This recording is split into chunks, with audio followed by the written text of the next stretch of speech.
সাহাবায়ে কেরাম জিজ্ঞাসা করছে মা হাযিহিল আদাহি, হে আল্লাহ রসুল কুরবানিটা কি? নবীজি বলছে সুন্নাতু আবিকুম ইব্রাহিম, তোমাদের পিতা ইব্রাহিমের সুন্নাত। এবার নবীজিকে জিজ্ঞাসা করছে ফামা লানা ফিহা ইয়া রাসূলুল্লাহ, হে আল্লাহ রসুল কোরবানি করলে আমাদের লাভ কি? নবীজি বলছে বিকুল্লি শাআরাতিন হাসানা, প্রত্যেকটি পশমের মধ্যে এক একটা নেকি। তাহলে কোরবানি মানে পশু জবাই শুধু, এটা ইবাদত, পশমে পশমে নেকি। আচ্ছা আরো শুনেন, নবীজি সাল্লাল্লাহু আলাইহি সাল্লাম বলেন মা আমিলা আদমিন মিন আমালি ইয়াউমিন নাহর আহাব্বা ইলাল্লাহ মিন ইহরাকিদ দাম।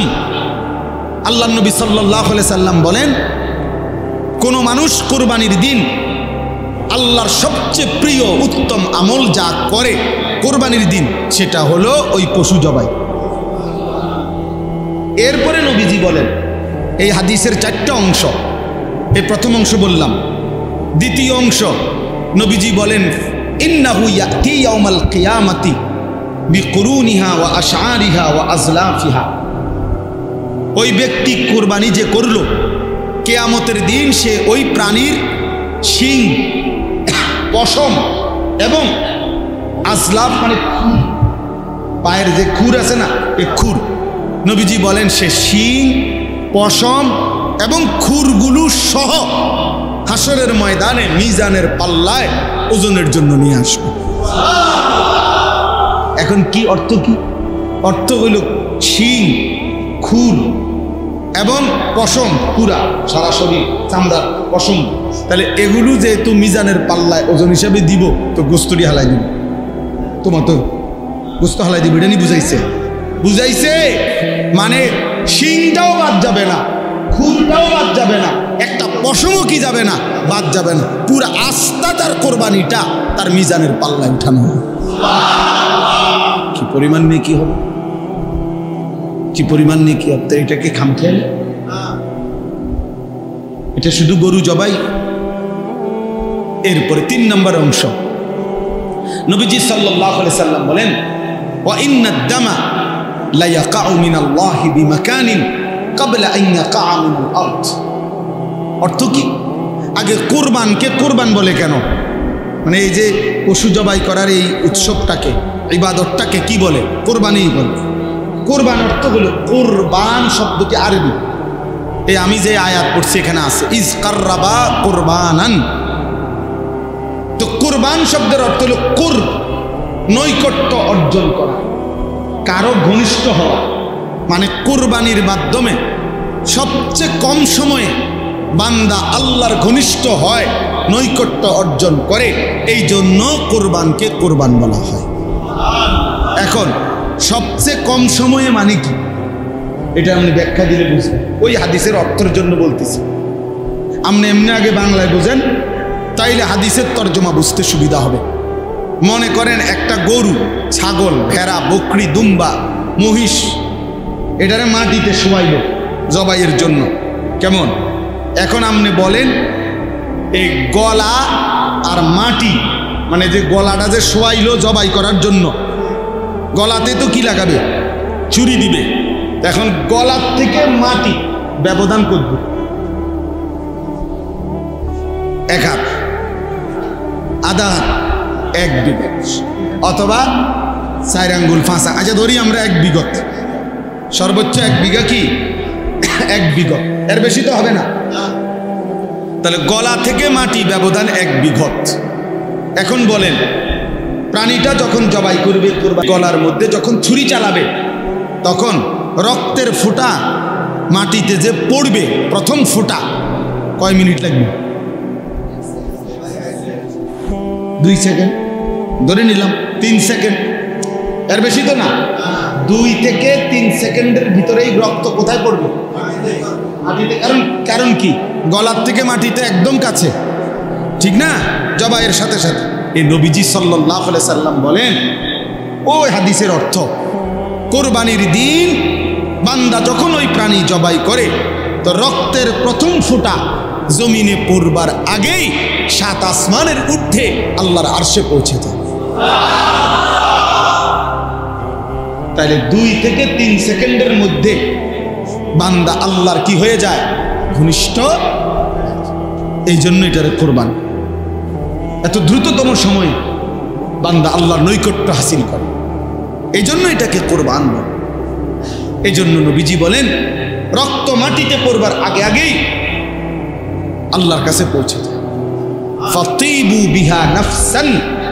এবার নবীজি বলেন 4 নম্বর অংশ হাদিসের, নবীজি বলেন অতএব তোমরা খুশি খুশি কোরবানি করো। কি কোরবানি করো? খুশি খুশি দিলে, খুশি খুশি।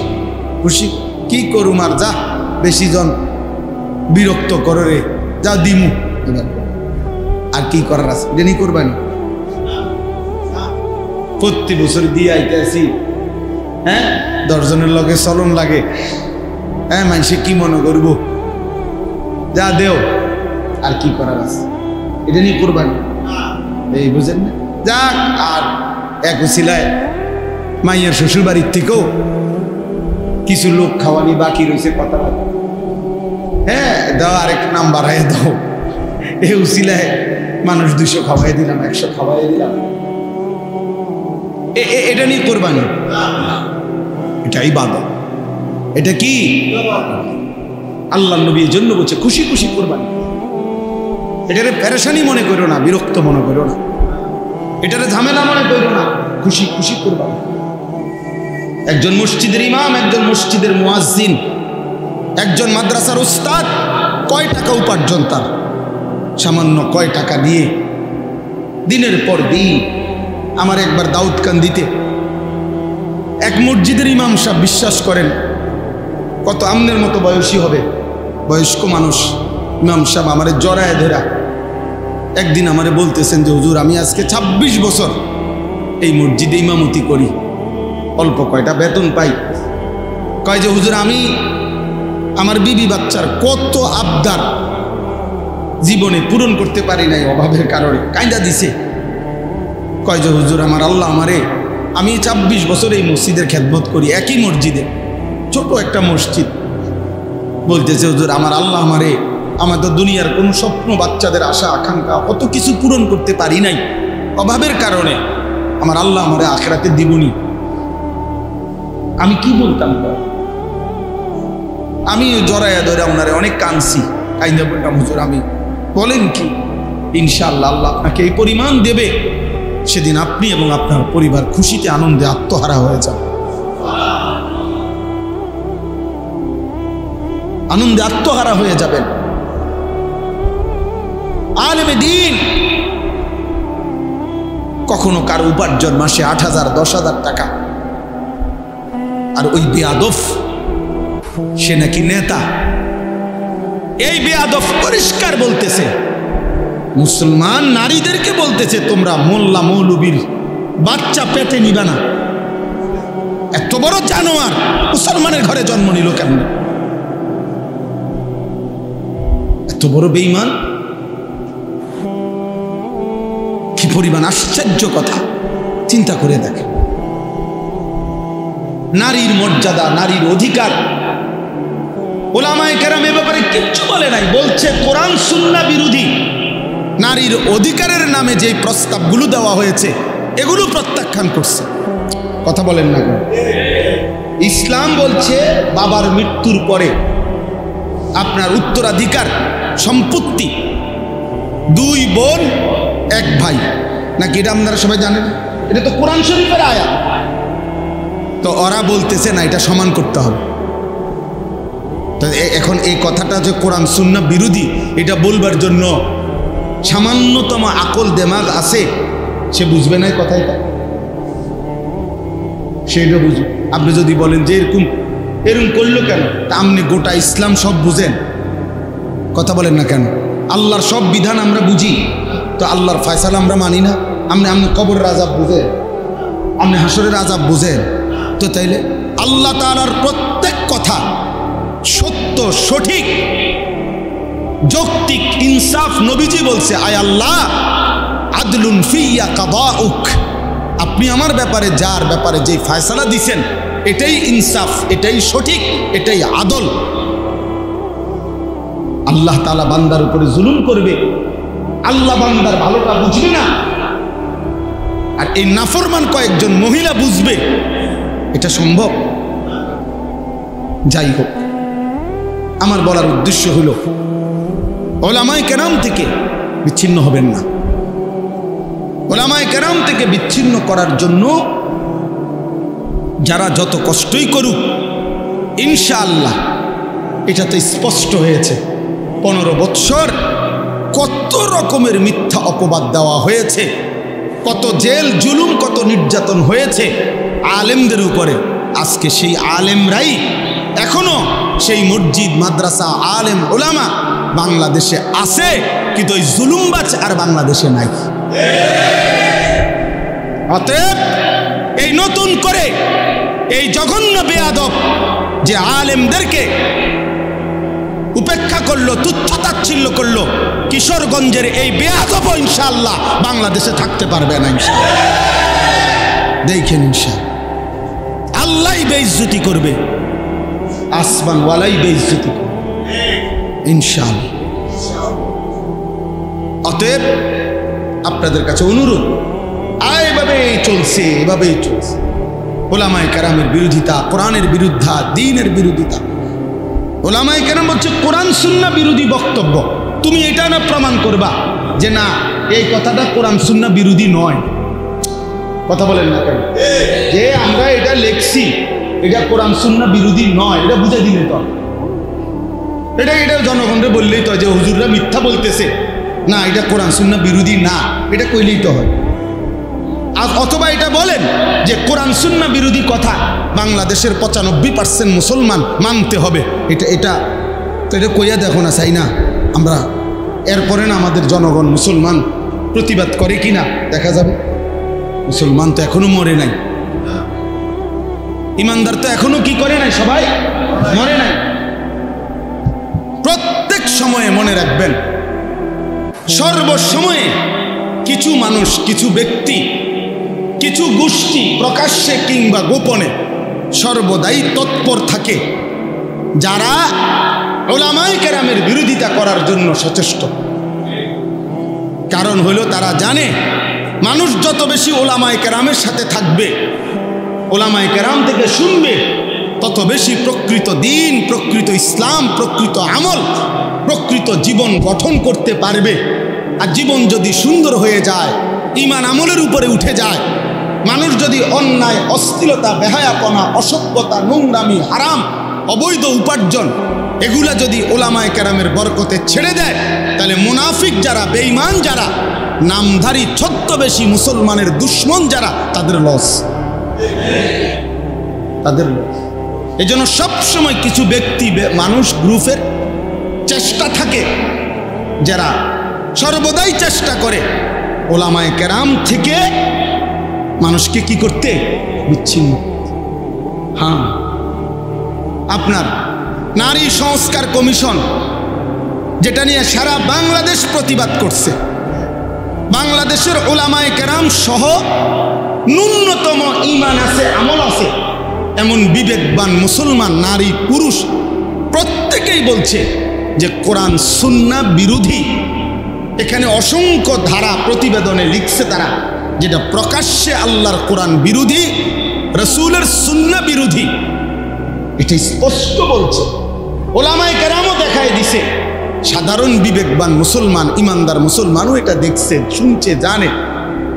কিন্তু অল্প কিছু নারী, নারী নামের কলঙ্ক, এরা আপনার গোটা জাতিকে বিদ্রুপ করে ওলামায়ে কেরাম এবং ইসলাম এবং ধর্মের বিরোধিতা করে তারা ধর্ম, আলেমদের বক্তব্য, কোরআন সুন্নাহর বক্তব্য সব কিছুকে প্রত্যাখ্যান করে তাদের দাবি যে নারীর অধিকার, মর্যাদা, তারা যা বলে, তারা যা চায়, নারী যা বলবে, নারী যা চাইবে সেই অধিকারে তাকে দিতে হবে, তাদের বক্তব্য নেই। আর তাদের পক্ষে সমর্থন করে এমন কিছু নামধারী, মুখোশধারী মুসলমান আছে, নাউজুবিল্লাহ।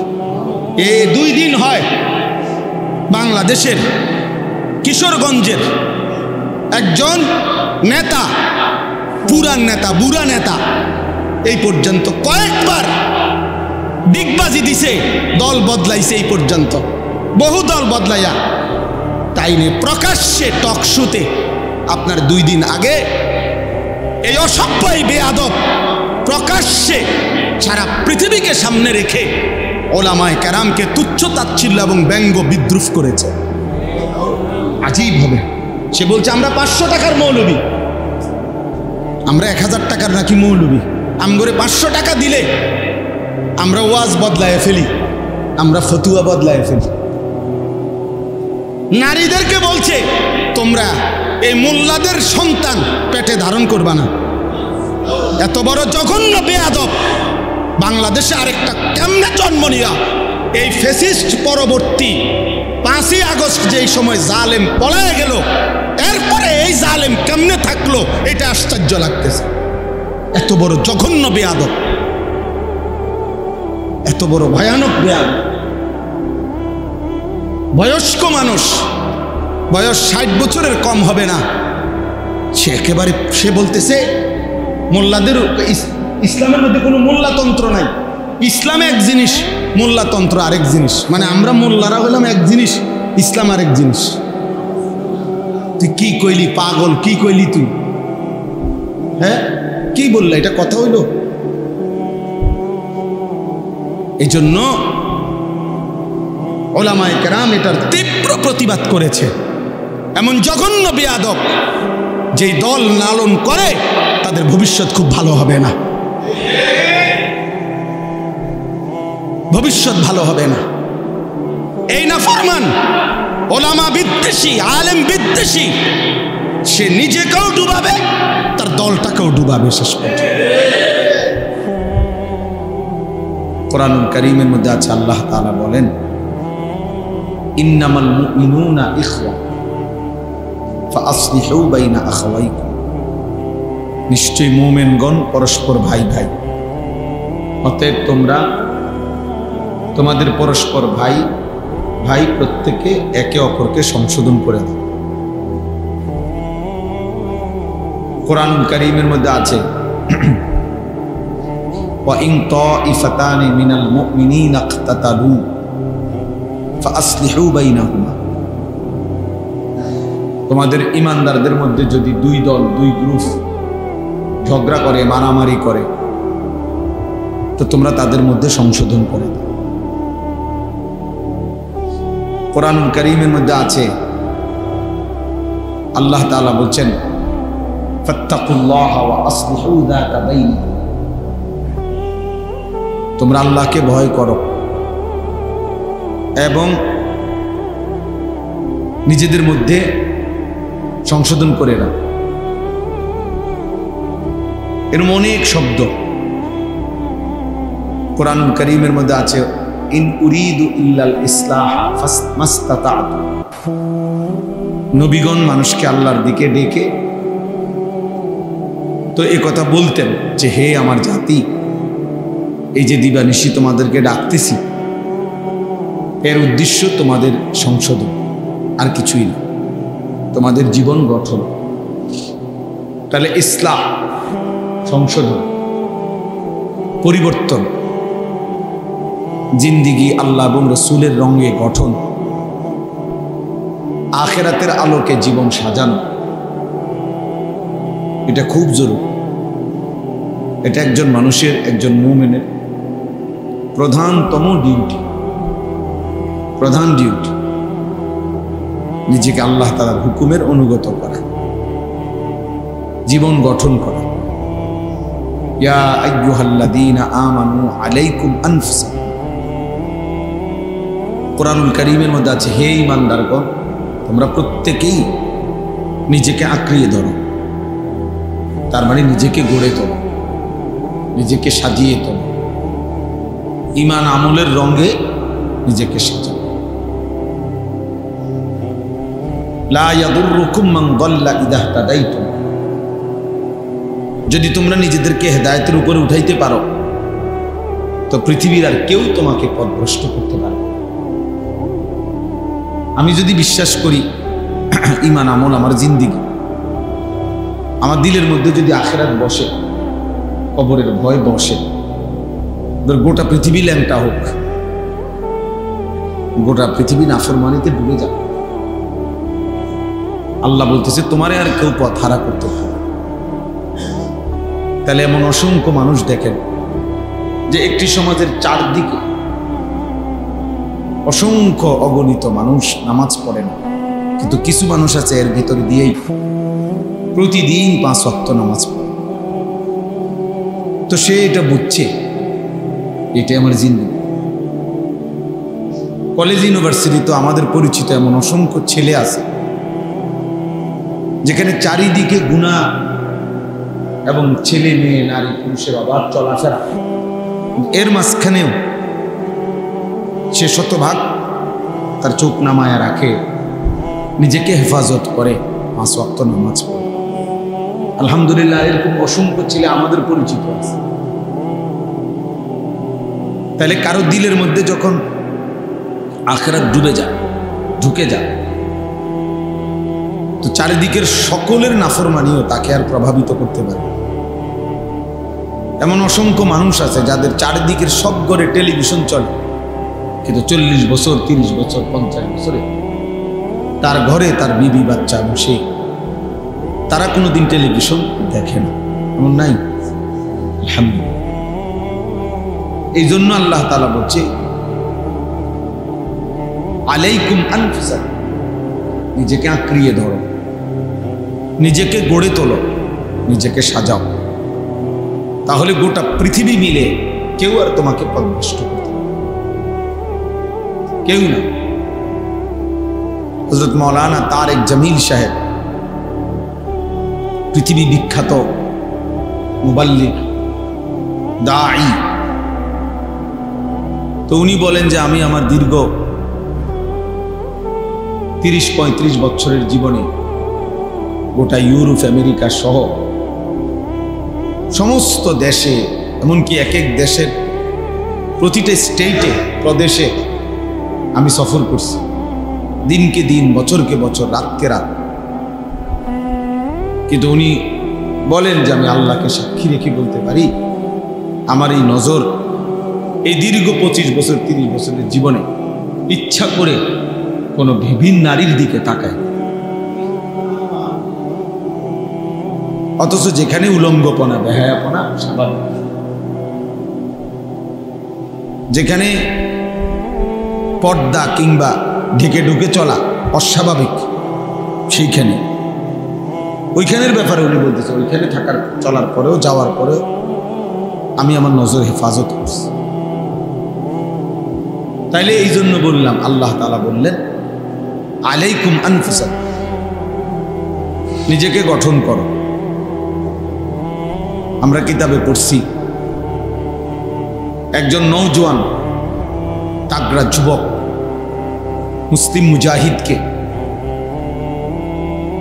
খ্রিস্টান সৈন্যবাহিনী গ্রেফতার করছে। তো গ্রেফতার করার পরে উনি অনেক বেশি সুন্দর, সুঠাম, চমৎকার দেহ ছিলেন। তো খ্রিস্টান সেনাপতি ওই যুবক মুজাহিদকে দেখে উনি আকৃষ্ট হয়েছেন, নিজের মেয়েকে এই ছেলের কাছে বিবাহ দিবেন এরকম ভাবছেন। তো চিন্তা করছে আগে তাকে যে কোনো প্রলোভনে খ্রিস্টান বানাই, চেষ্টা করি, তারপরে তার কাছে মেয়ে দিয়ে দিই। তো বহুভাবে ওনাকে প্রলোভন দিছে, হুমকি ধমকি দিছে, উনি কোনোভাবেই মাথা নোয়ায় না, শেষ পর্যন্ত বন্দি করছে। আমরা উর্দু কিতাবে পড়ছি ওই যুবক মুজাহিদ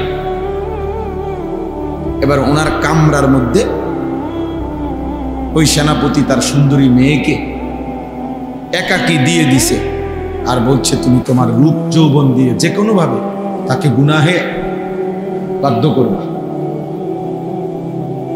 তো 3 দিন ওই মেয়ে ওই ঘরে ছিল। 3 দিন পরে সে বের হয়ে তার বাবাকে বলছে যে হে বাবা, নিশ্চিত ইন্নাহু হাজারুন আম শাজার, এই যুবক নিশ্চিত হয় পাথর নয়তো কোনো গাছ।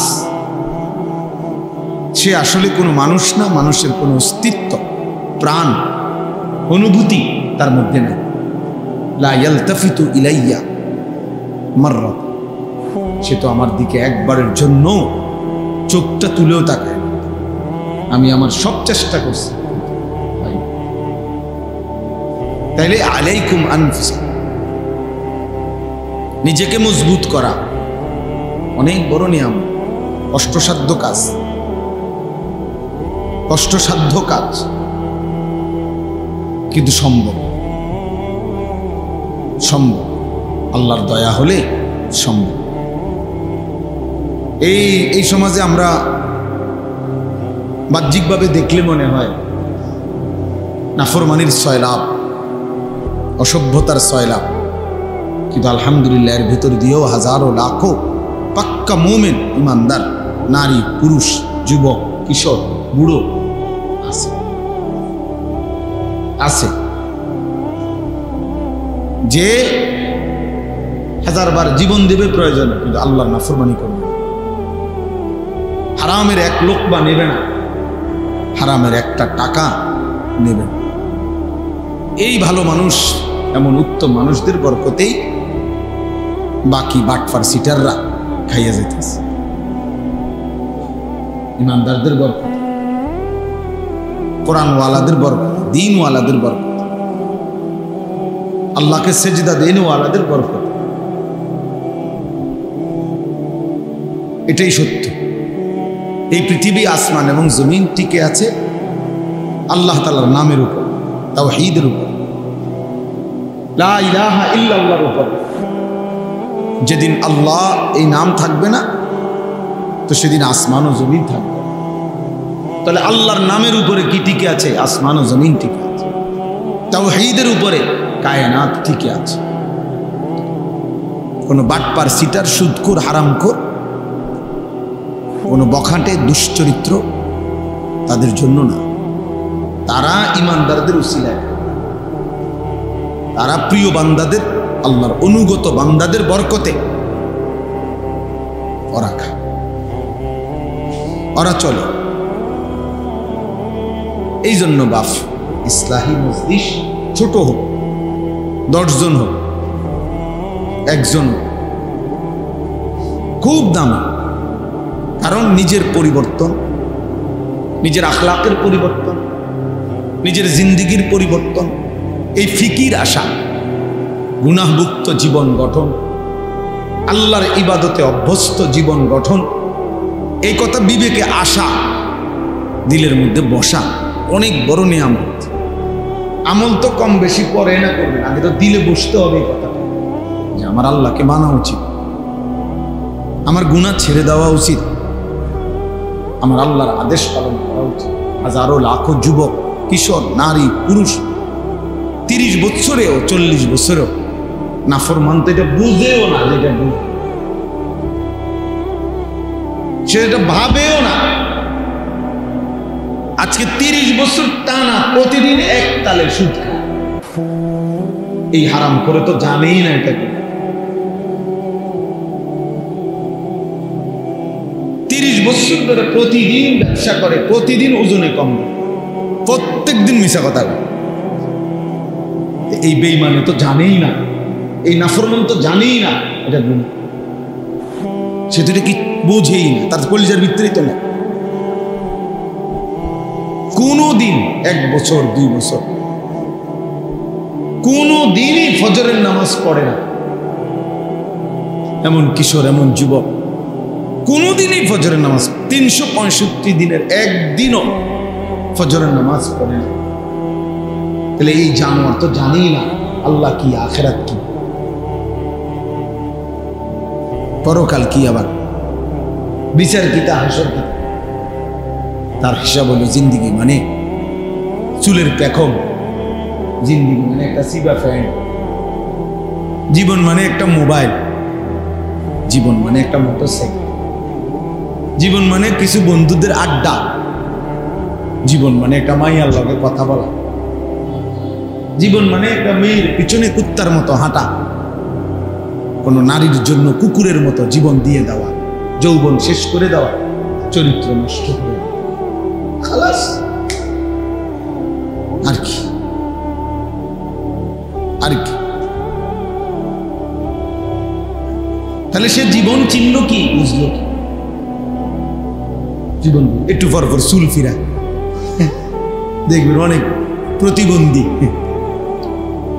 বাস্তব, তুমি পরীক্ষা করলেই দেখবা রিপোর্ট আসবে এই প্রতিবন্ধী। এই যে এরা এমনি একটু পর পর চুল ফিরায় না, এ প্রতিবন্ধী। কারণ তুমি নিজেই জানো এটা সামনে গেলাম, তো আবার এটা ফিরাও কা, এটা বারবার যেহেতু তোমার ডিস্টার্ব করে, তো এটা কাটো না কেন? একটা যুক্তিতে থাকবে যে আমি একটা জিনিস আমার বারবার প্যারেশান, বিরক্ত লাগতেছে, আমি এটা সরামু না। তাহলে সে নিজেই আসে, নিজেই ফিরা, নিজেই ফিরা। সারাদিন তার একটা হাত চুল ঠিক করে নিয়ে ব্যস্ত। তো এটা অসুস্থ না, এটা প্রতিবন্ধী না, তার সিরা মানসিক সমস্যা তার। পৃথিবীর কেউ বেটা, কম করে বলি বেটা, গোটা পৃথিবীর কেউ কোনোদিন, কোনো বেঈমানে কোনোদিন বলে নাই যে পুরুষের মাথার চুলের মধ্যে সৌন্দর্যের কিছু আছে আলাদা, বা এটা নিয়ে আলাদা সৌন্দর্যের কোনো পেরেশানি পৃথিবীতে নেই। কোনো পাগলও বলে নাই, কোনো বেঈমানে বলে না। তোমরে কিছু বেঈমানে হয়তো ভুল বুঝাইছে। চুলের উপরে যদি কোনো যত্ন সৌন্দর্যের কিছু হয়, তা নারীর সৌন্দর্য চুলের মধ্যে।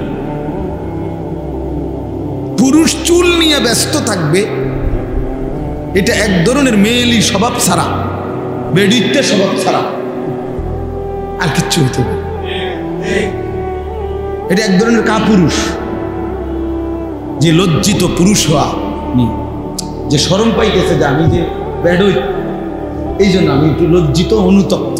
আমি যদি মেয়ে হতাম আর মেয়েদের মতো সারাক্ষণ চুল নিয়ে ব্যস্ত থাকতাম, কত না ভালো হতো। নাই তো বলেন কি কারণ থাকতে পারে? একটা ছেলেকে কেন, পুরুষকে কেন চুল নিয়ে এত ব্যস্ত বানাই দিন? আফসোসের ব্যাপার, আশ্চর্যের ব্যাপার রীতিমতো। এই জন্য বললাম আলাইকুম আনফুসাকুম। ইসলাহি মজলিসের মূল ফিকির নিজের সংশোধন, জিন্দেগির সংশোধন, জীবনকে সুন্দর করা। এটা খুব ভালো, খুব ভালো উদ্যোগ। এক মানুষের সবচেয়ে বড় কল্যাণ, মনে রাখবেন, মানব কল্যাণ দুই ধরনের হয়। এক হলো সেবামূলক কিছু কাজ করা। কারো বাড়িতে টিউবওয়েল বসাই দিছেন, কারো টিনের চাল দিয়া দিছেন, কারো ঘর বাইরে দিছেন, হ্যাঁ, মেয়েটার বিধবা, মেয়ে বিবাহের ব্যবস্থা করে দিছেন। মাশাআল্লাহ, ভালো কাজ এগুলো। বন্যা, ঝড়, ঘূর্ণিঝড়, জলোচ্ছ্বাসে সহযোগিতা করছেন, উত্তম কাজ, মানব সেবা। কিন্তু আরেকটা মানব সেবা হলো, মানব কল্যাণ হলো ওই মানুষটাকে আল্লাহমুখী করে দেওয়া, আখিরাতমুখী করে দেওয়া। ওই মানুষটার জিন্দেগি চেঞ্জ করে, ইউটার্ন করে তাকে আল্লাহ রসুল আখিরাত পরকালের দিকে ফিরাইয়া দেওয়া। আল্লাহ কসম, কোরআন বলে এটা হচ্ছে মানবতার সবচেয়ে বড় কল্যাণ। মানুষের সবচেয়ে বড় কল্যাণ হলো তাকে তার রব চিনায় দেওয়া, তাকে তার গন্তব্য চিনায় দেওয়া, তাকে তার মালিক চিনায় দেওয়া, তাকে আল্লাহর সাথে জুড়ে দেওয়া, তাকে নামাজের সাথে বেঁধে দেওয়া, তার ঈমানের দৌলত দান করা। এজন্য আল্লাহ নবী সাল্লাল্লাহু আলাইহি ওয়াসাল্লাম বলছেন, ওয়া ইন্নী আখিযুন বিহুজাজি। আমি চেয়েছি, নবীজি বলেন, আমি চেয়েছি কোমরে জড়াইয়া ধইরা হলেও আমার এক এক উম্মতকে জাহান্নাম থেকে বাঁচাতে। কোমরে জড়াইয়া ধরে হল, অর্থাৎ হাত ধরলে মানুষ অনেক সময় ছুটে যায়, কাঁধে হাত দিলে মানুষ অনেক সময় ছাইরা লাগে, কিন্তু কোমরে যদি কাউরে আঞ্জা করে শক্ত করে ধরে, এই বাঁধন ছুটাইতে কষ্ট। যেন নবীজি বলেন, আমি চেয়েছি আমার এক এক উম্মতকে কোমরে জড়িয়ে ধরে হলেও জাহান্নামের আগুন থেকে বাঁচাবে। এই ফিকির, এইটা হলো বড় ফিকির। প্রতিটা মানুষকে নেক কাজের আদেশ করা, গুনাহের কাজ থেকে ফিরিয়ে রাখার চেষ্টা করা, বাস এটা মানবতার বড় কর্ম। এটা বড় কর্ম। তারে আমি 3 বেলা খাওয়াইলাম, অথচ সে আল্লাহকে সিজদা দেয় না, এটা বড় কল্যাণ না? হ্যাঁ, এটাও কল্যাণ, তার ভালো, তার খাওয়াই আমি। কিন্তু মানবতার, মানুষের সবচেয়ে বড় কল্যাণ হলো মানুষকে তার মালিকের সাথে জুড়ে দাও। এই জন্য কিতাবে আছে, নবী সাল্লাল্লাহু আলাইহি ওয়াসাল্লাম বলছেন, লাল্লাহু আশাদ্দু ফারাহান বিতাওবাতি আবদিহি, আল্লাহ তাআলা সবচেয়ে বেশি খুশি হয় বান্দা যখন তওবা করে গুনাহ ছেড়ে দিয়ে আল্লাহর কাছে ফিরে আসে।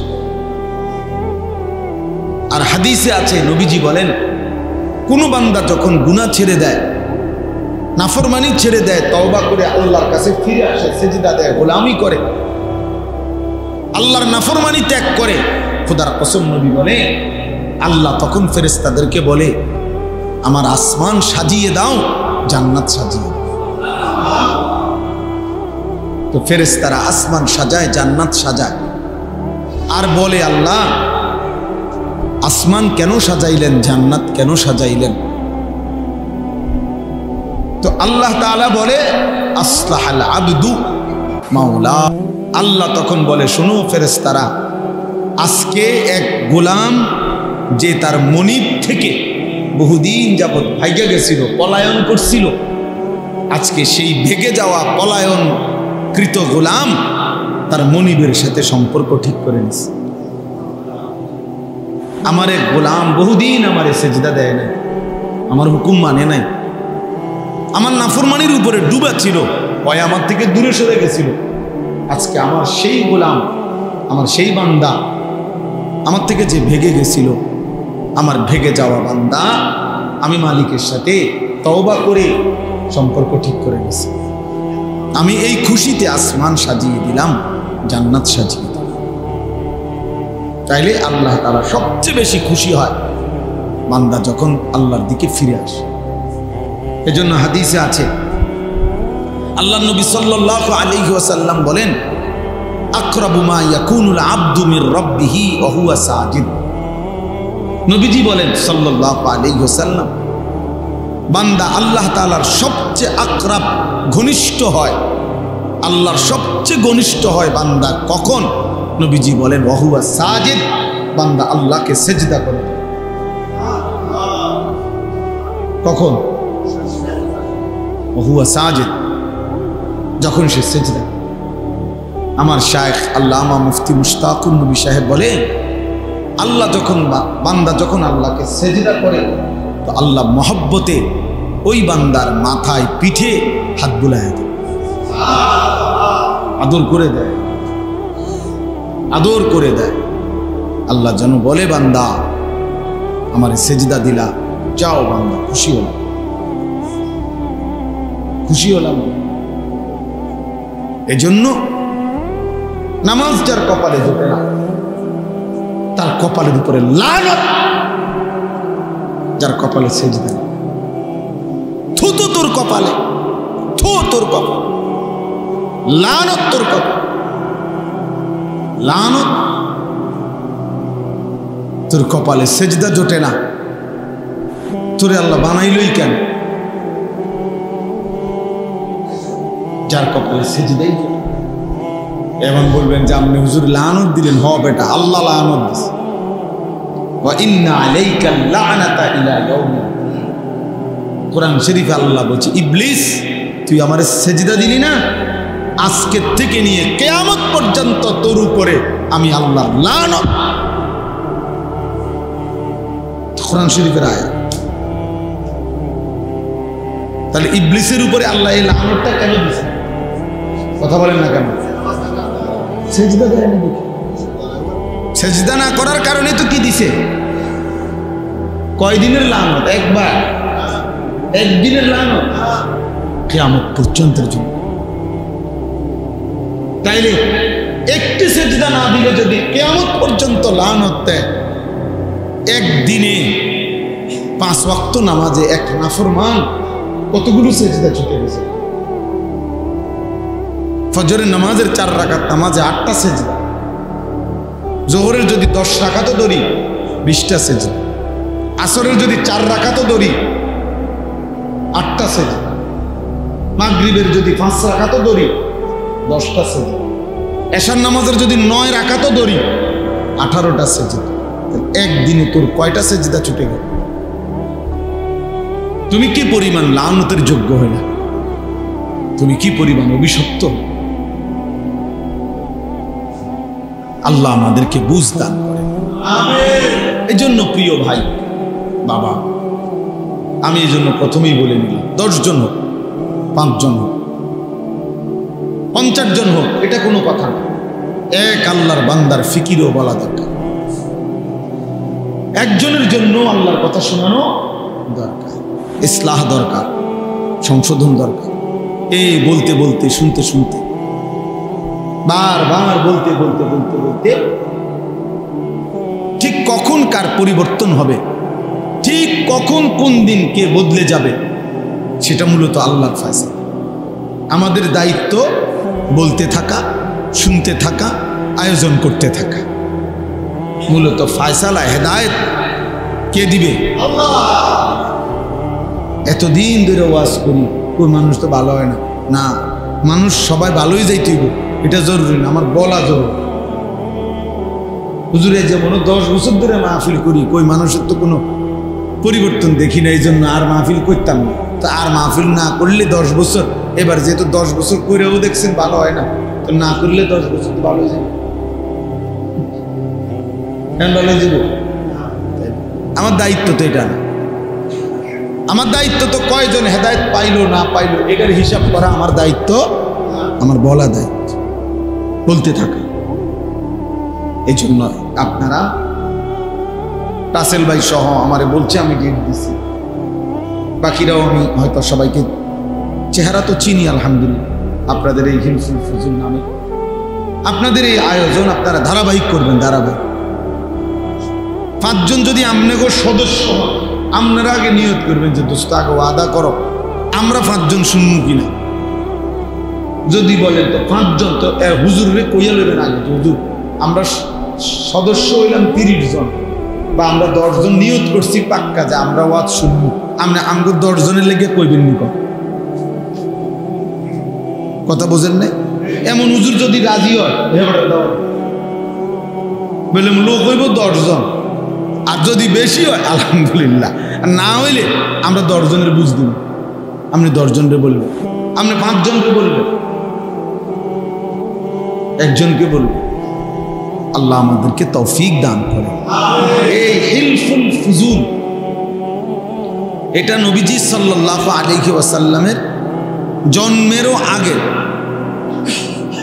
সংগঠন, আরবের একটি সংগঠনের নাম মূলত। অর্থাৎ আরবের মধ্যে ফজল নামে, একই নামে 3 ব্যক্তি ছিল, 3 জন ব্যক্তি ফজল নাম, 3 জনের নামে ফজল। এই 3 জন ব্যক্তি একই নামে, ওনারা একসাথে অঙ্গীকার করছিল। হিলফুন মানে হলো ওয়াদা, অঙ্গীকার, শপথ। আর এই ফুজুল মানে হলো ফজল নামের 3 জন, বুঝছেন না? এটা কিন্তু অনেকখানি এই সংগঠনের নাম আছে, দেখেন না? এই জন্য বলতেছি আর কি, সবার ভালো হইল। অর্থাৎ এই একই নামের 3 জন ব্যক্তি ফজল নামের, ওনারা মক্কায় একদিন সিদ্ধান্ত নিছে, শপথ করছে যে আমরা আমাদের এই মক্কায় আমরা সর্বাত্মক চেষ্টা করব এখানে যেন কারো উপরে কোনো জুলুম, ছিনতাই, কারো উপরে যেন অন্যায় না হয়, কেউ কারো উপরে যেন জুলুম করতে না পারে। আমরা মজলুমের পক্ষে, দুর্বলের পক্ষে আমরা সমর্থন করব, সহযোগিতা করব, সাহায্য করব, জালেমকে প্রতিহত করতে চেষ্টা করব, মজলুমের কল্যাণ করব, দুস্থ অসহায়ের কল্যাণ করব। এই একটা শপথ নিয়ে ওনারা কাজ শুরু করছিলেন। পরবর্তীতে বহু মানুষ এর সাথে যোগ হয়েছে এবং খোদ নবুয়ত পূর্ব মানে 40 বছরের আগেই আমাদের নবী সাল্লাল্লাহু আলাইহি ওয়াসাল্লামও এই ইনাদের এই হিলফুল ফুজুলের সাথে সক্রিয়ভাবে অংশগ্রহণ করেছে। বুঝছেন না কথা? তো সেইখান থেকে আজকে 1500 বছর আগের এই পবিত্র নিয়তে, ভালো নিয়তে 3 জন ব্যক্তি একটি উত্তম কাজের জন্য নিয়ত করছিল, শপথ করছিল। তো সেই নাম আজকে 1500 বছর পরেও পৃথিবীতে কেমন পরিচিত, কেমন পরিচিত, কত নামে আমরা তো ওয়াজে যাই। সারা বাংলাদেশে এই নামে শত শত এলাকায় কি আছে সংগঠন, হিলফুল ফুজুল, তাই না? তাহলে শুধু এটা বাংলাদেশে না অন্যত্র নাই? তাহলে এই জন্য বললাম মুখলেসানা খেদমত মানে নিষ্ঠার সাথে আল্লাহর সন্তুষ্টির জন্যে কোনো খেদমত যদি করা হয় তো যুগ যুগ ধরে এটা টিকে থাকে। আল্লাহ তাআলা আপনাদেরকেও তৌফিক দেন, কবুল করেন, আমিন। এইবার আমি একটা আয়াত পড়ছি, এই আয়াতের উপরে অল্প একটু কথা বললে আমার কথা শেষ ইনশাআল্লাহ। আমাদের প্রিয় ভাই হযরত মাওলানা মুফতি ইউসুফ বিন ইকবাল, এই মাওলানা বয়সে আমাদের অনেক কম, আলহামদুলিল্লাহ সে অনেক ভালো আলেম, অনেক ভালো আলেম। আমি ব্যক্তিগতভাবে তার বয়ান শুনি, তার কথা শুনি, তার প্রত্যেক কথায় 10 মিনিট 20 মিনিট আধা ঘন্টাও যদি কেউ শুনে, ভালো যারা আলেম তারাও অনেক খোরাক পায়। এত সুন্দর কথা বলতে এবার এত দলিল ভিত্তিক রেফারেন্স ভিত্তিক কথা বলে, অবাক। আলহামদুলিল্লাহ। এই আপনাদেরকে বলছে, আমি সেই তো শুনলাম যে কোন কোন আমল করলে হজ্জের সওয়াব পাওয়া যায়, উমরার সওয়াব পাওয়া যায়। তো দেখা যাবে হাজার হাজার পৃষ্ঠা খুঁজাও আমনে খুঁজা পাইতেন না, অসংখ্য হাদিসের কিতাব খুঁজাও আমনে এগুলোর একসাথে করতে পারতেন না। কিন্তু আলহামদুলিল্লাহ উলামায়ে কেরাম আপনাদের কাছে যুগ যুগ ধরে আলেমরা পুরা কোরআন, পুরা হাদিস, পুরা দ্বীনকে একসাথ করে গবেষণা করে যুগে যুগে উম্মতের সামনে, উম্মতের উলামায়ে কেরামরা মানুষের জীবন চলার দিক নির্দেশনা, আখিরাতমুখী, কল্যাণমুখী দিক নির্দেশনা দিয়ে যাচ্ছে। এটা উলামায়ে কেরামেরই একমাত্র খেদমত, যেটা এই পৃথিবীর আর কেউ করতে পারেও নাই, পারবেও না, কেউ পারবে না। কোনো জেনারেল শিক্ষিত ব্যক্তি পুরা কোরআন সামনে নিয়ে, নবীজির সমস্ত হাদিসকে সামনে নিয়ে পূর্বাপর সমস্ত কিছু বিশ্লেষণ করে উম্মতকে সঠিক দিক নির্দেশনা দেওয়া, এটা একমাত্র উলামায়ে কেরামেরই বৈশিষ্ট্য। এটা উলামায়ে কেরামেরই বৈশিষ্ট্য, বিশ্বাস করে। এজন্য উলামায়ে কেরাম থেকে বিচ্ছিন্ন হওয়া, উলামায়ে কেরাম থেকে বিচ্যুত হওয়া, ওই মানুষগুলো, ওই ব্যক্তিগুলো নিশ্চিত মনে রাখবেন ওরা সঠিক রাস্তা, গন্তব্য, মঞ্জিল পাবে না, মাঝখানে কোথাও না কোথাও হোঁচট খাইয়া পড়ে যাবে, পড়ে যাবে। প্রত্যেক সময়ে মনে রাখবেন, সর্বসময়ে কিছু মানুষ, কিছু ব্যক্তি, কিছু গোষ্ঠী প্রকাশ্যে কিংবা গোপনে সর্বদাই তৎপর থাকে, যারা উলামায়ে কেরামের বিরোধিতা করার জন্য সচেষ্ট। কারণ হলো তারা জানে মানুষ যত বেশি উলামায়ে কেরামের সাথে থাকবে, উলামায়ে কেরাম থেকে শুনবে, তত বেশি প্রকৃত দ্বীন, প্রকৃত ইসলাম, প্রকৃত আমল, প্রকৃত জীবন গঠন করতে পারবে। আর জীবন যদি সুন্দর হয়ে যায়, ঈমান আমলের উপরে উঠে যায়, মানুষ যদি অন্যায়, অশ্লীলতা, বেহায়াপনা, অসভ্যতা, নোংরামি, হারাম, অবৈধ উপার্জন এগুলা যদি উলামায়ে কেরামের বরকতে ছেড়ে দেয়, তাহলে মুনাফিক যারা, বেঈমান যারা, নামধারী ছদ্মবেশী মুসলমানের দুশ্মন যারা, তাদের লস, তাদের লস। এই জন্য সবসময় কিছু ব্যক্তি, মানুষ, গ্রুপের চেষ্টা থাকে, যারা সর্বদাই চেষ্টা করে ওলামায়ে কেরাম থেকে মানুষকে কি করতে, বিচ্ছিন্ন। হ্যাঁ, আপনার নারী সংস্কার কমিশন, যেটা নিয়ে সারা বাংলাদেশ প্রতিবাদ করছে, বাংলাদেশের ওলামায়ে কেরাম সহ ন্যূনতম ঈমান আছে, আমল আছে এমন বিবেকবান মুসলমান নারী পুরুষ প্রত্যেকেই বলছে যে কোরআন সুন্নাহ বিরোধী। এখানে অসংখ্য ধারা প্রতিবেদনে লিখছে তারা, যেটা প্রকাশ্যে আল্লাহর কোরআন বিরোধী, রাসূলের সুন্নাহ বিরোধী, এটা স্পষ্ট বলছে। ওলামায়ে কেরামও দেখায় দিছে, সাধারণ বিবেকবান মুসলমান, ইমানদার মুসলমানও এটা দেখছে, শুনছে, জানে।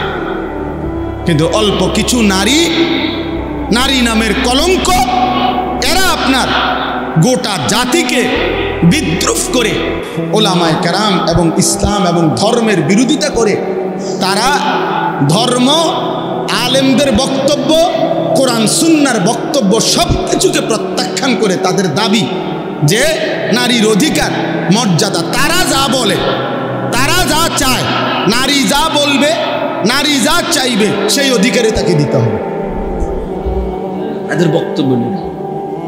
আর তাদের পক্ষে সমর্থন করে এমন কিছু নামধারী, মুখোশধারী মুসলমান আছে, নাউজুবিল্লাহ। এই 2 দিন হয় বাংলাদেশের কিশোরগঞ্জের একজন নেতা, পুরান নেতা, বুড়া নেতা, এই পর্যন্ত কয়েকবার ডিগবাজি দিছে, দল বদলাইছে, এই পর্যন্ত বহু দল বদলাইয়া, তাইলে প্রকাশ্যে টক শোতে আপনার 2 দিন আগে এই অসভ্য বেয়াদব প্রকাশ্যে সারা পৃথিবীকে সামনে রেখে ওলামায়ে কেরামকে তুচ্ছ তাচ্ছিল্য এবং ব্যঙ্গ বিদ্রুপ করেছে। আজীব হবে, সে বলছে আমরা 500 টাকার মৌলবী, আমরা 1000 টাকার নাকি মৌলবী, আমগরে 500 টাকা দিলে আমরা ওয়াজ বদলায় ফেলি, আমরা ফতুয়া বদলায় ফেলি। নারীদেরকে বলছে তোমরা এই মোল্লাদের সন্তান পেটে ধারণ করবা না। এত বড় জঘন্য বেয়াদব বাংলাদেশে আরেকটা কেমনে জন্ম নিয়া এই ফ্যাসিস্ট পরবর্তী 5ই আগস্ট যেই সময় জালেম পলায় গেল, এরপরে এই জালেম কেমনে থাকলো এটা আশ্চর্য লাগতেছে। এত বড় জঘন্য বেয়াদব, এত বড় ভয়ানক বেয়াদব। বয়স্ক মানুষ, বয়স 60 বছরের কম হবে না, সে একেবারে সে বলতেছে মোল্লাদের, ইসলামের মধ্যে কোনো মোল্লাতন্ত্র নাই, ইসলামে এক জিনিস, মোল্লাতন্ত্র আরেক জিনিস, মানে আমরা মোল্লারা হলাম এক জিনিস, ইসলাম আরেক জিনিস। তুই কি কইলি পাগল, কি কইলি তুই? হ্যাঁ, কি বললা? এটা কথা হইল? এই জন্য ওলামায়ে কেরাম এটার তীব্র প্রতিবাদ করেছে। এমন জঘন্য বেয়াদব যেই দল লালন করে তাদের ভবিষ্যৎ খুব ভালো হবে না, ভবিষ্যৎ ভালো হবে না। এই নাফরমান ওলামা বিদ্বেষী, আলেম বিদ্বেষী, সে নিজেকেও ডুবাবে, তার দলটাকেও ডুবাবে শেষ পর্যন্ত। আশ্চর্য। এজন্য ভাইয়া একজন হলেও মনে রাখবেন, উম্মতকে ওলামাদের থেকে, সর্বশ্রেণীর মুসলমানকে, মানুষকে আলেমে দ্বীন থেকে বঞ্চিত করার যেই কোনো ষড়যন্ত্র, যেই কোনো চেষ্টা, এটা আমরা ঘৃণা ভরে প্রত্যাখ্যান করা দরকার। এজন্য আপনাদের কাছে আমার অনুরোধ রইল, ওলামায়ে কেরাম যুগ যুগ ধরে আপনাদের কাছে দ্বীন পেশ করে, আল্লাহর কোরআন পেশ করে, রাসূলের সুন্নাহ পেশ করে। কয় টাকা উপার্জন আপনারা বলেন ইনসাফ? একজন মসজিদের ইমাম, একজন মসজিদের মুয়াজ্জিন, একজন মাদ্রাসার উস্তাদ, কয় টাকা উপার্জন তার? সামান্য কয় টাকা দিয়ে দিনের পর দিন। আমার একবার দাউদকান্দিতে এক মসজিদের ইমাম সাহেব, বিশ্বাস করেন কত আমনের মতো বয়সী হবে, বয়স্ক মানুষ, ইমাম সাহেব আমারে জড়ায় ধরা একদিন আমারে বলতেছেন যে হুজুর, আমি আজকে 26 বছর এই মসজিদে ইমামতি করি, অল্প কয়টা বেতন পাই। কয় যে হুজুর আমি আমার বিবি বাচ্চার কত আবদার জীবনে পূরণ করতে পারি নাই অভাবের কারণে, কাইন্দা দিছে। কয় যে হুজুর আমার আল্লাহ আমারে, আমি ২৬ বছর এই মসজিদের খেদমত করি, একই মসজিদে, ছোট একটা মসজিদ। বলতেছে হুজুর আমার আল্লাহ আমারে, আমার তো দুনিয়ার কোনো স্বপ্ন, বাচ্চাদের আশা আকাঙ্ক্ষা কত কিছু পূরণ করতে পারি নাই অভাবের কারণে, আমার আল্লাহ আমারে আখিরাতে দিবনি। আমি কি বলতাম? আমি জড়াইয়া ধরে ওনারে অনেক কাঁদছি, কাইন্দা বললাম হুজুর আমি, বলেন কি? ইনশাআল্লাহ আল্লাহ আপনাকে এই পরিমাণ দেবে, সেদিন আপনি এবং আপনার পরিবার খুশিতে আনন্দে আত্মহারা হয়ে যান, আনন্দে আত্মহারা হয়ে যাবেন। আলেমে দ্বীন কখনো কারো উপার্জন মাসে ৮,০০০ ১০,০০০ টাকা, আর ওই বেয়াদব সে নাকি নেতা। এই বেয়াদব পরিষ্কার বলতেছে, মুসলমান নারীদেরকে বলতেছে তোমরা মোল্লা মৌলবীর বাচ্চা পেটে নিবা না। এত বড় জানোয়ার মুসলমানের ঘরে জন্ম নিল কেমন? এত বড় বেঈমান, কি পরিমাণ আশ্চর্য কথা, চিন্তা করে দেখে। নারীর মর্যাদা, নারীর অধিকার, উলামায়ে কেরাম এ ব্যাপারে কিচ্ছু বলে নাই। বলছে কোরআন সুন্নাহ বিরোধী নারীর অধিকারের নামে যে প্রস্তাবগুলো দেওয়া হয়েছে এগুলো প্রত্যাখ্যান করছে। কথা বলেন না? ইসলাম বলছে বাবার মৃত্যুর পরে আপনার উত্তরাধিকার সম্পত্তি 2 বোন 1 ভাই, নাকি এটা আপনারা সবাই জানেন? এটা তো কোরআন শরীফের আয়াত। তো ওরা বলতেছে না, এটা সমান করতে হবে। এখন এই কথাটা যে কোরআন সুন্নাহ বিরোধী, এটা বলবার জন্য সামান্যতম আকল দেমাগ আছে, সে বুঝবে না কথায়,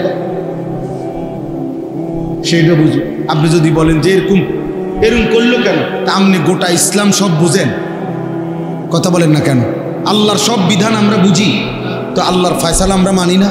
আপনি কবরের আযাব বুঝেন, আপনি হাসরের আযাব বুঝেন, তো তাইলে আল্লাহ তাআলার প্রত্যেক কথা সত্য, সঠিক, যৌক্তিক, ইনসাফ। নবীজি বলছে আয় আল্লাহ আদলুন ফিয়া কাদাউক, আপনি আমার ব্যাপারে যার ব্যাপারে যেই ফয়সালা দিছেন এটাই ইনসাফ, এটাই সঠিক, এটাই আদল। আল্লাহ তাআলা বান্দার উপরে জুলুম করবে, আল্লাহ বান্দার ভালোটা বুঝবে না, আর এই নাফরমান কয়েকজন মহিলা বুঝবে, এটা সম্ভব? যাই হোক, আমার বলার উদ্দেশ্য হলো উলামায়ে কেরাম থেকে বিচ্ছিন্ন হবেন না। উলামায়ে কেরাম থেকে বিচ্ছিন্ন করার জন্য যারা যত কষ্টই করুক, ইনশাআল্লাহ এটা তো স্পষ্ট হয়েছে 15 বৎসর কত রকমের মিথ্যা অপবাদ দেওয়া হয়েছে, কত জেল জুলুম, কত নির্যাতন হয়েছে আলেমদের উপরে। আজকে সেই আলেমরাই এখনো সেই মসজিদ, মাদ্রাসা, আলেম, উলামা বাংলাদেশে আছে, কিন্তু ওই জুলুমবাজ আর বাংলাদেশে নাই। অতএব এই নতুন করে এই জঘন্য বেয়াদব যে আলেমদেরকে উপেক্ষা করলো, তুচ্ছ-তাচ্ছিল্য করলো, কিশোরগঞ্জের এই বেয়াদব ইনশাআল্লাহ বাংলাদেশে থাকতে পারবে না। ইনশাআল্লাহ দেখেন, ইনশাআল্লাহ আল্লাহই বেইজ্জতি করবে, আসমানওয়ালাই বেইজ্জতি করবে ইনশাআল্লাহ। অতএব আপনাদের কাছে অনুরোধ, এভাবেই চলছে, এভাবেই চলছে। উলামায়ে কেরামের বিরোধিতা, কোরআনের বিরুদ্ধা, দ্বীনের বিরোধিতা। উলামায়ে কেরাম হচ্ছে কোরআন সুন্নাহ বিরোধী বক্তব্য। তুমি এটা না প্রমাণ করবা যে না এই কথাটা কোরআন সুন্নাহ বিরোধী নয়। কথা বলেন না কেন?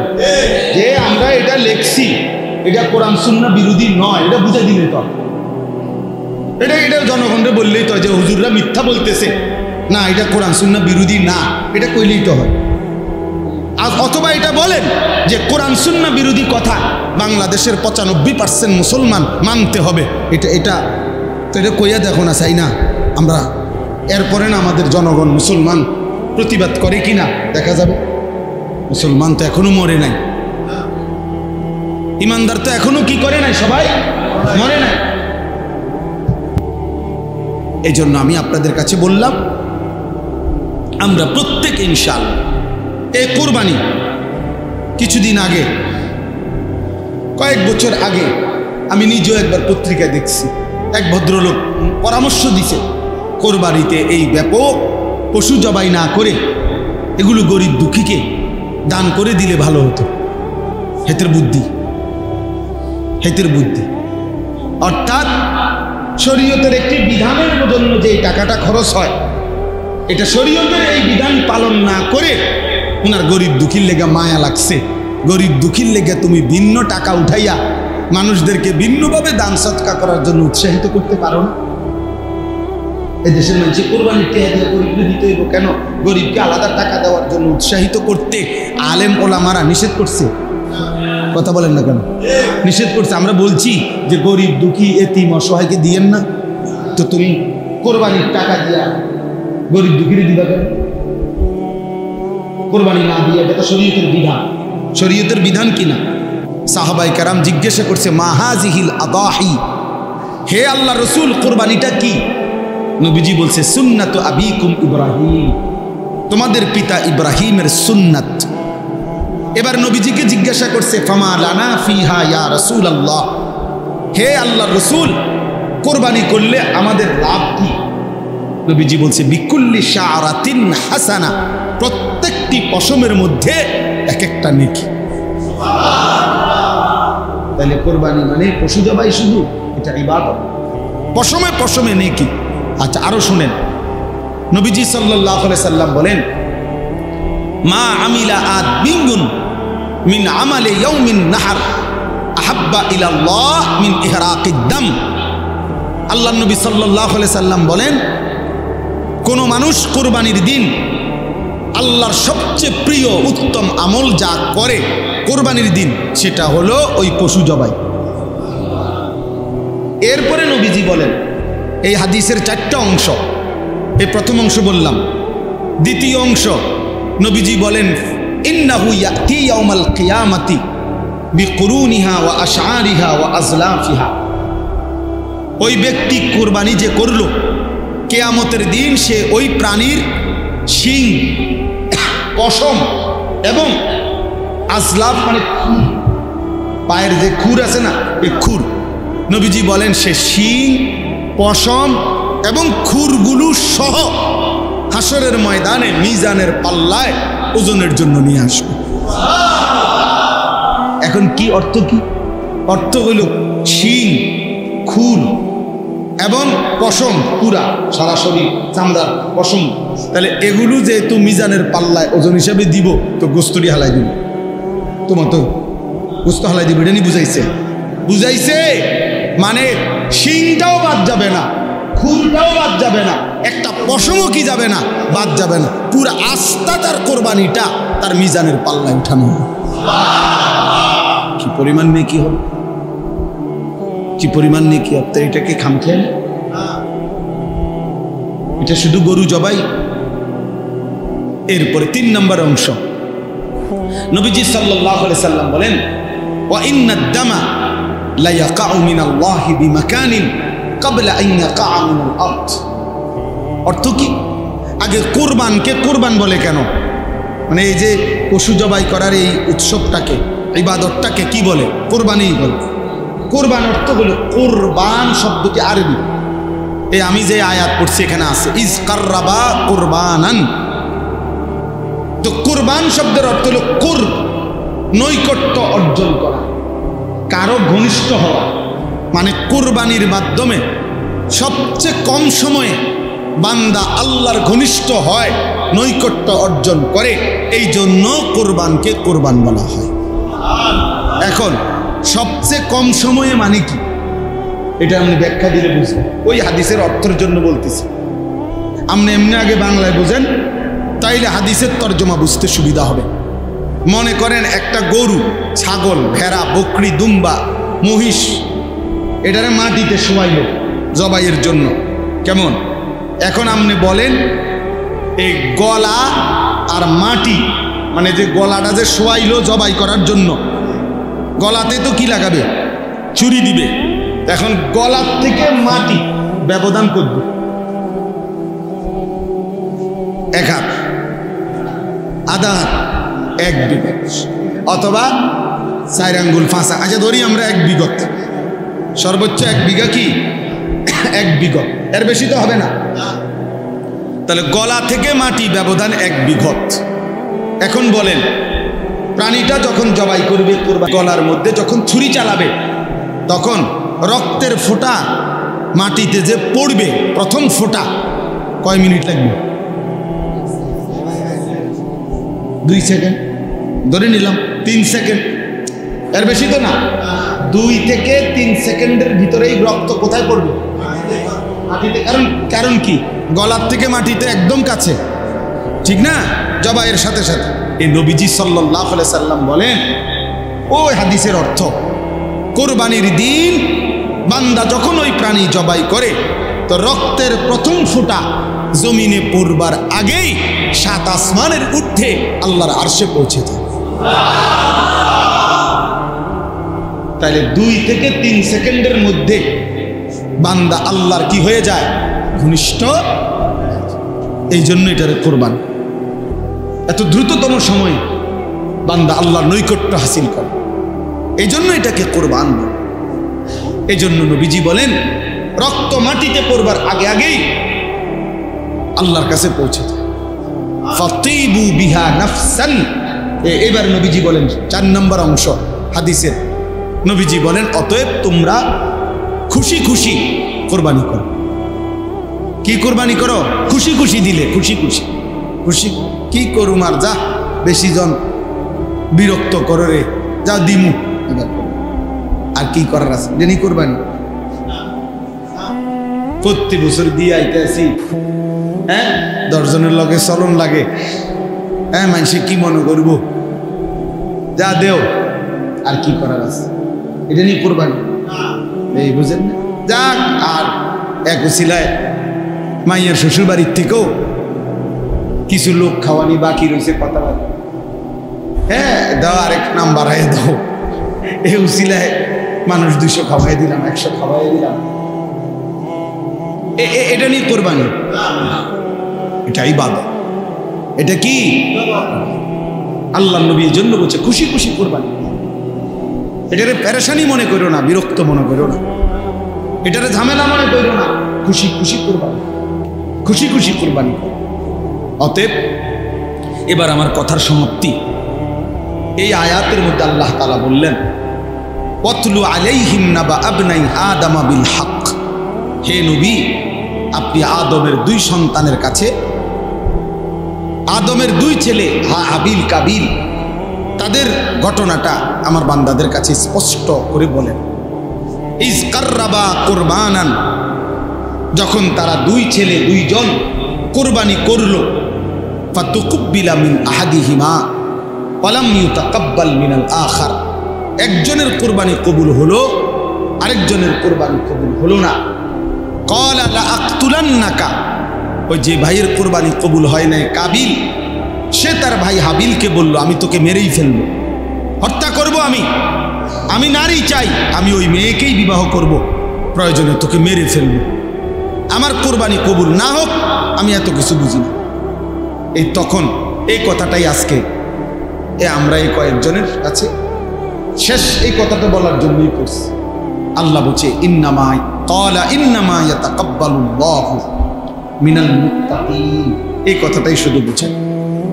হাবিল তখন বলছে তার ভাই কাবিলকে যে, ঠিক আছে ভাই, আমি বুঝছি তুমি আমারে মেরেই ফেলবে, আমি বাঁচবো না, তবে আমি জীবন দেওয়ার পূর্ব মুহূর্তে একটা কথা বলে, বলছে কিয়ামত পর্যন্ত মনে রাখবা প্রিয় ভাই আমার, সর্বযুগে সর্বকালে আল্লাহ ইবাদত কবুল করবেন তার, গুনাহ মুক্ত জীবন হবে যার। ইন্নামা ইয়াতাকাব্বালুল্লাহু মিনাল মুত্তাকিন। এটা সেই প্রথম দিন বলে দিছে, তার কোরবানি কবুল হবে যে গুনাহমুক্ত হবে, তার ইবাদত কবুল হবে যে গুনাহমুক্ত হবে। মুত্তাকি, তাকওয়া, তাকওয়া মানে গুনাহমুক্ত জীবন। গুনাহ থেকে বেঁচে থাকা।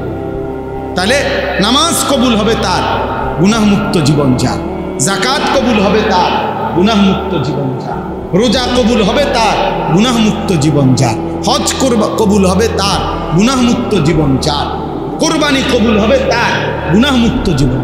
গুনাহমুক্ত কোরবানি, গুনাহমুক্ত নামাজ, গুনাহমুক্ত রোজা, গুনাহমুক্ত জিকির, গুনাহমুক্ত দান, গুনাহমুক্ত সাদাকা, গুনাহমুক্ত ইবাদত। সুদের টাকা দিয়ে কোরবানি দিবেন, হবে না। ঘুষের টাকা দিয়ে কোরবানি দিবেন, হবে না। কিস্তির টাকা দিয়ে কোরবানি দিবেন, হবে না। লোনের টাকা দিয়ে কোরবানি দিবেন, হবে না। 2 নম্বরই পয়সা কামাইয়া ওজনে কম দিয়া মিথ্যা বলিয়া মাল হইল 6 নম্বর, কইয়া লাইছেন 1 নম্বর। হ্যাঁ, বুঝেন নাই? যত রকমের 900 ধোঁকা প্রতারণা করে উপার্জিত যে সম্পদ, এটা তো হারাম। ওই হারাম সম্পদ দিয়া অবৈধ রোজগার দিয়ে কোরবানি দিবেন, গোশত খাওয়া হবে, কোরবানি হবে না। কোরবানি হবে না, সিদ্ধ হবে, আর সে যাবে না। ফেসবুকে আসবে, ইউটিউবে আসবে, মাগার আরশে আজিমে যাবে, আরশে আজিমে যাবে। ইন্নামা ইয়াতাকাব্বালুল্লাহু মিনাল মুত্তাকিন। তাকওয়া জরুরি, তাকওয়া জরুরি। গুনাহমুক্ত জীবন, গুনাহ থেকে বেঁচে থাকা, হারাম থেকে বেঁচে থাকা, আল্লাহর নাফরমানি থেকে বেঁচে থাকা। অতএব আপনাদের কাছে প্রথম যে কথাটা বললাম, এই সবগুলো কথা এবার একসাথ করেন। 1 নম্বর কথা বলছি, নিজের ব্যক্তির সংশোধন, আখলাকের সংশোধন, ইসলাহ, এটা জরুরি। এটা কি ভাই? জীবন সুন্দর করা জরুরি। জীবন সুন্দরের জন্য মেহনত করা জরুরি। 2 নম্বর বলছি, এই হিলফুল ফুজুল যে কয়জন আছেন, এই কয়জনে উদ্যোগ নিয়ে যে আমরা শুনব, মানুষ হইব নি না, মানুষ হইতো না, আমরা শুনবেন নিন্দা কর, এই নিয়তে প্রতিনিয়ত ইসলাহি মজলিসের আয়োজন করে দেখবেন ইখলাস ও তাকওয়ার বরকতে আল্লাহর বান্দাদের দিলের মধ্যে ছুঁয়ে যাবে, ছুঁয়ে যাবে। আর 3 নম্বর কথা হলো, উলামায়ে কেরাম থেকে কোনোভাবেই আমরা বিচ্ছিন্ন হব না। উলামায়ে কেরামের বিরুদ্ধে যারা কথা বলবে আমরা তাদেরকে প্রত্যাখ্যান করব। 4 নম্বর কথা হলো, কুরবানি সহ নামাজ, রোজা, কুরবানি, হজ, সমস্ত ইবাদত, দান, সাদাকা, জিকির, তেলাওয়াত, সমস্ত ইবাদতের ক্ষেত্রে গুনাহমুক্ত থাকা, গুনাহ থেকে বেঁচে থাকা, এটা বাধ্যতা। এটার দিকে নজর রাখা। আল্লাহ আমাদের প্রত্যেককে তৌফিক দান করেন। আল্লাহ তাআলা আজকের এই মজলিসকে কবুল করে নেন। আল্লাহ তাআলা আগামী দিনও এই মজলিসকে চালু রাখবার তৌফিক দান করেন। আলহামদুলিল্লাহ রাব্বিল আলামিন। আল্লাহুম্মা আনতাস সালাম ওয়া মিনকাস সালাম, তাবারাকতা ইয়া দাল জালালি ওয়াল ইকরাম, ইয়া আরহামার রাহিমিন, ইয়া আরহামার রাহিমিন, ইয়া আরহামার রাহিমিন। ربنا ظلمنا أنفسنا وإن لم تغفر لنا وترحمنا لنكونن من الخاسرين. ربنا آتنا في الدنيا حسنة وفي الآخرة حسنة وقنا عذاب النار. رب ارحمهما كما ربياني صغيرا. ربنا هب لنا من أزواجنا وذرياتنا قرة أعين وجعلنا للمتقين إماما. মৌলায়ে করিম আপনি মাফ করে দেন, রব্বে করিম আপনি মাফ করে দেন। মেহেরবান মৌলা, আপনার ঘরেই লম্বা সময় বসেছিলাম, এতটা সময় ধরে আপনি আপনার ঘরেই জায়গা দিয়েছেন, এখন গুনাহ মাফ না করে কেমনে বের করে দিবেন? আয় মৌলা, মাফ করে দেন মৌলা। আপনার ঘরে যেহেতু বসতেই দিলেন, এখন আপনি মাফই করে দেন, মাফ করে দেন মৌলা। আযাব দিলে আপনার কোনো লাভ নাই, মাফ করে দিলে আপনার কোনো ক্ষতি নাই, মাফ করলে আপনার কমবে না, মাফ না পেলে আমাদের উপায় থাকবে না। আয় করিম আপনি মাফ করে দেন, আয় রহমান আপনি মাফ করে দেন, আয় রহিম আপনি মাফ করে দেন, আয় গফফার আপনি মাফ করে দেন, আয় গফুর আপনি মাফ করে দেন, আয় মাওলা আপনি মাফ করে দেন, পেছনের সব গুনাহ মাফ করে দেন, আগামী জিন্দেগি আপনি সুন্দর করে দেন, ঈমান আমলের দৌলত দেন, ইজ্জত আফিয়ত দেন, তাকওয়া তহারত দেন, গুনাহ মুক্ত জীবন দান করেন, আপনার গোলামি করার তৌফিক দান করেন, জীবনটা সুন্দর করবার তৌফিক দান করেন, চুল চেহারা আখলাক আমল সুন্দর করে দেন। আল্লাহ কিশোর যুবক ছেলেগুলোকে বদলে দেন, কিশোর যুবক ছেলেগুলোকে বদলে দেন, কিশোর যুবক ছেলেগুলোকে বদলে দেন। আল্লাহ এদের চেহারা সুন্দর করে দেন, এদের চুল মুসলমানের মতো স্বাভাবিক বানিয়ে দেন, এদের আখলাক সুন্দর করে দেন।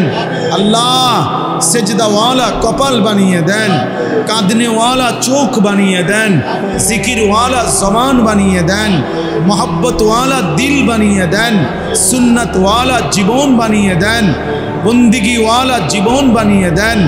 আয় আল্লাহ আপনি মাফ করে দেন, সমস্ত কবরবাসীদেরকে মাফ করে দেন, কিয়ামত পর্যন্ত কবরের আযাব মাফ করে দেন, কবরগুলোকে জান্নাতের টুকরা বানিয়ে দেন, আপনার নূরে রহমত দ্বারা ভরপুর করে দেন, অসুস্থ বিমারি যারা শিফা করে দেন, কামাই রুজিতে হালাল বরকত দান করেন, চাকরি ব্যবসা ক্ষেত খামার সব কিছুতে বরকত দান করেন, প্রবাসী বিদেশের জমিনে যারা সহি সালামতে নিরাপদে রাখেন মাওলা আল্লাহ প্রত্যেকের নেক মাকসাদ পূরণ করে দেন, এই মসজিদখানা কবুল করে নেন আল্লাহ, মসজিদের সমস্ত খিদমাত আপনি কবুল করে নেন, ইমাম খতিব মুয়াজ্জিন খাদেম কমিটি মুসল্লি সবাইকে কবুল করে নেন আল্লাহ, আপনি দয়া করেন, হেলফুল ফুজুল এই পরিষদ আপনি কবুল করে নেন আল্লাহ, তাদেরকে আরো ভালো কাজ করার তৌফিক দান করেন, প্রতিনিয়ত এই ইসলাহি মজলিস চালু করবার তৌফিক দান করেন,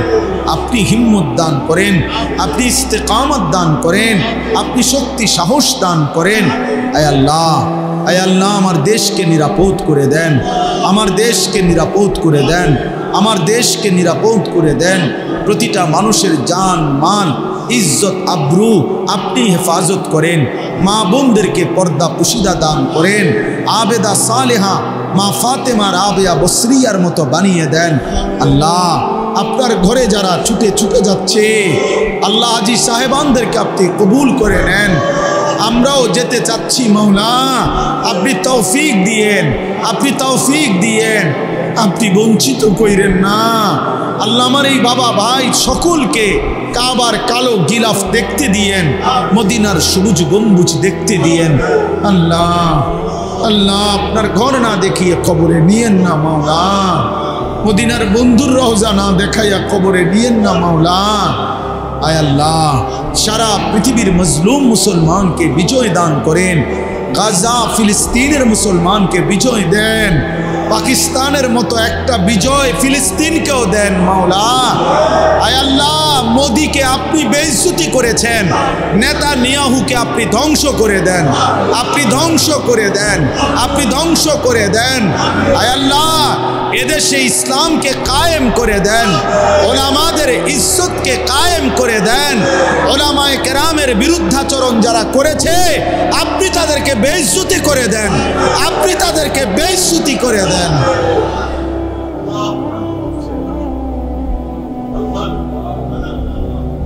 এই করিম, এই করিম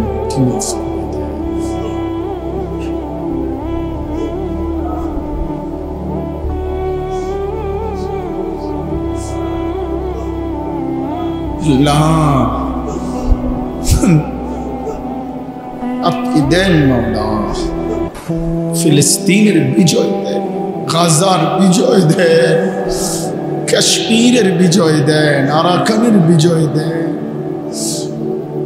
মজলুমের বিজয় দেন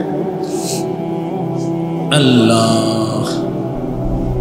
রব্বির হামহুমা কামা রব্বায়ানি সগীরা। সুবহান রাব্বিকা রব্বিল ইজ্জাতি আম্মা ইয়াসিফুন ওয়া সালামুন আলাল মুরসালিন ওয়ালহামদুলিল্লাহি। আমার 28 তারিখ হজ্জের ফ্লাইট, দোয়া করবেন। আল্লাহ জানে। আমিও আপনাদের জন্য দোয়া করি, আল্লাহ সবাইকে কবুল